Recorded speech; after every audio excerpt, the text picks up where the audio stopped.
দিন দুয়েক ধরে সামাজিক মাধ্যমে একটা প্রবল গুঞ্জন চলছে যে খুব শীঘ্রই নাকি জি বাংলা চিরদিনই তুমি যে আমার ধারাবাহিক শেষ হয়ে যাবে।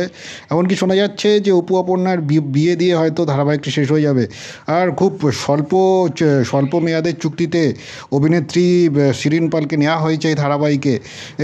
তবে সত্যিটা কি, সামাজিক মাধ্যম জুড়ে যখন এই নিয়ে তুমুল আলোচনা চলছে, এই ধারাবাহিকের নিয়মিত দর্শকরা তখন আলোচনা করছেন, তখন এই নিয়েই সংবাদ মাধ্যমের তরফে অভিনেতা এই ধারাবাহিকের কিঙ্কর অর্থাৎ অভিনেতা অভ্রজিৎ চক্রবর্তীকে প্রশ্ন করা হয়। সম্প্রতি এক সাক্ষাৎকারে এই প্রশ্নটাই জানিয়ে দিয়েছেন এই ধারাবাহিক কোনোভাবেই এখনই বন্ধ হচ্ছে না।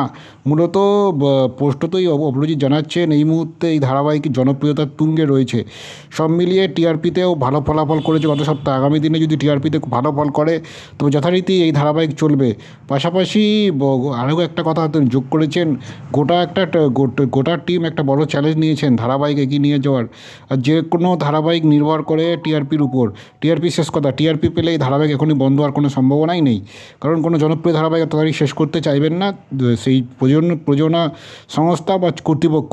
এদিকে এই মুহূর্তে নতুন নায়িকা যখন এসেছেন ধারাবাহিক শিরিন পাল দীপ্রিয়ার জায়গায়, তাকেও দর্শক সাদরে গ্রহণ করছে। আর সব মিলিয়ে আবারও আরেকবার এই মুহূর্তে জিতু এবং শিরিন অর্থাৎ পর্দায় অপু এবং আর্যের যে রসায়ন, সেটাও কিন্তু যথেষ্ট আকর্ষণীয় হয়ে উঠছে দর্শকের কাছে। সব মিলিয়ে আগামী দিনে আরও বড় চমক আসতে চলেছেন স্পষ্টতই অভ্রজিৎ চক্রবর্তী অভিনেতা এই সাক্ষাৎকারে ইঙ্গিত দিয়েছেন আগামী দিনে এক দুর্দান্ত চমক আসতে চলেছে দর্শকের জন্য চিরদিনই তুমি যে আমারে।